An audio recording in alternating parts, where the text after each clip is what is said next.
Do I look natural?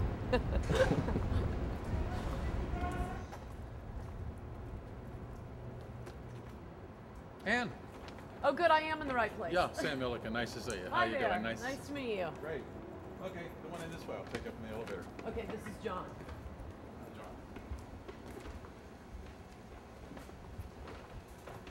John. Wow, nice garage. Nice elevator. This Whoa. is a parking garage. This is really cool. Do you live here? Yeah. That's totally Had cool. a bunch of interviews here and so forth. Wow. How long have you lived here? 16 years. Wow. Yeah. This is so It was an cool. old Italian neighborhood before. Now it's a young, professional yuppie neighborhood. So are you out spray love it. painting, kill the yuppies? Spray painting? No. Not at all. Thank you. Oh, look at that. Hi there. Wow, this is so cool. Hi, Amy. Yeah, I thought you looked familiar. Oh, okay. This is John. Hi. He's going to be interviewing me simultaneously. And hi, Bill Petrie. Nice to meet Nice you. to meet you. So I'm going to be asking you questions. Oh, you're the one asking questions. Okay. And right now we're just starting to set up for you. And that guy lives here. I know. This is his home? Check out the upstairs too. I know, wow, right? Jim. This is so cool. Just in case you need to know, there's a bathroom right there. Okay, I'm fine, right? Wow. Wow, wouldn't you like to live here?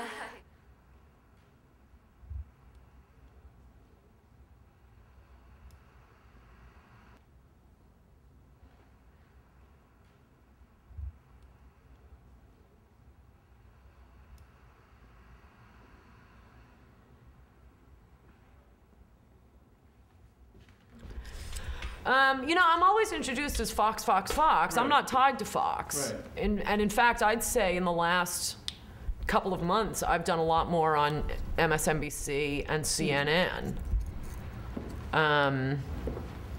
Because really the only show I do on Fox, except when during the book tour when I have to get up in the morning, but normally you will not see me in the morning, is Hannity and Combs. Whereas, you know, I do a lot of hardball.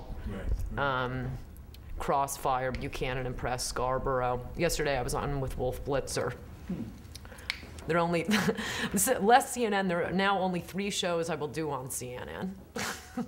Wolf Blitzer, Paul Azan, and Larry King, and the rest of them, you know, this is 2 hours out of my day for a 5-minute segment, and if I'm gonna go on and sit there and they're just going to keep interrupting and not let me talk, you know, they can use the Ann Coulter doll. Just set the doll up, and everybody yell at the doll, but I'm not going to leave my apartment. So what did you think when the Coulter doll came out?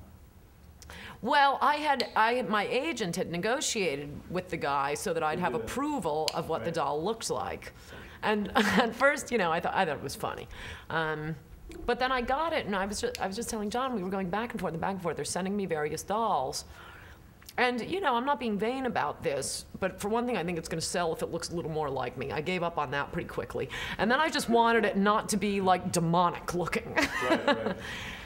Okay. And the doll I finally sent them is not the one the guy used. I mean, I think it's just, he's dealing with, you know, a doll maker in New Jersey and a manufacturer of the box in a different state, and the doll is being made, I think, in China or something. I mean, he's all over on this.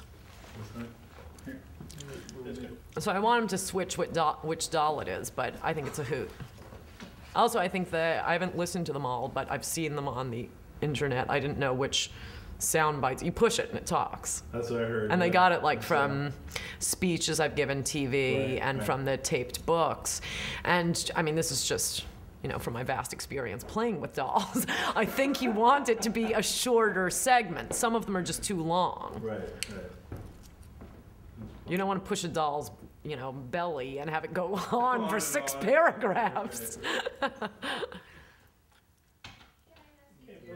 to look at this? Put your hair behind your ear. Is that possible? I like Good shot. Probably like that. Yes, that's, She looks great. yes, it looks great. Looks gorgeous. Great. Yeah, Good it shot. looks really nice. I meant that TV is a more influential medium in some ways than penning a little column and having it posted on the internet. You know, for a while, Walter Cronkite, president of the Ho Chi Minh Admiration Society, was the most trusted man in America. I mean, he really is like the original Ted Baxter, if you've seen his interviews on Larry King.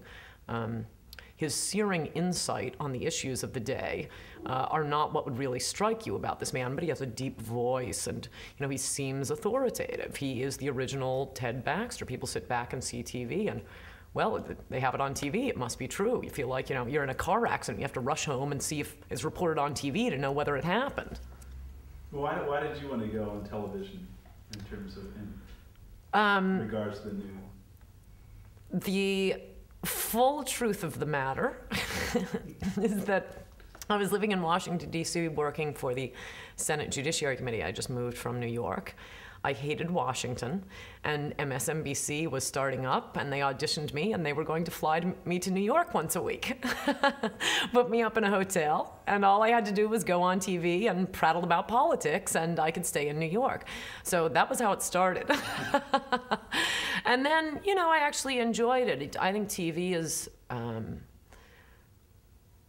mean, this isn't your question, but it's a lot easier than radio, for example. It's really just like talking with your friends. I never had a TV, so it never made me nervous because I didn't think anyone was watching TV since I didn't have a TV.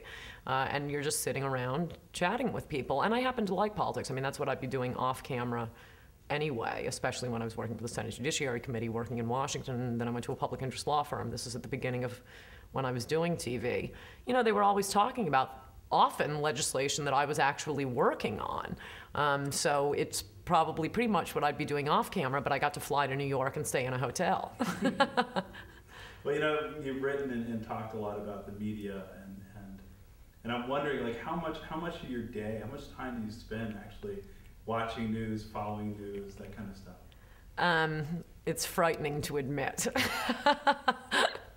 It's really so pathetic if you think about it.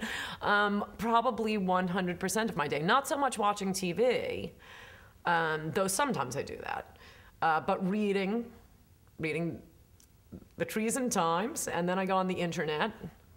Sometimes I start with the internet, the Drudge Report, House Files, sometimes opinion.com. I search various stories, and then I spend a lot of time talking to people about politics and what's in the news.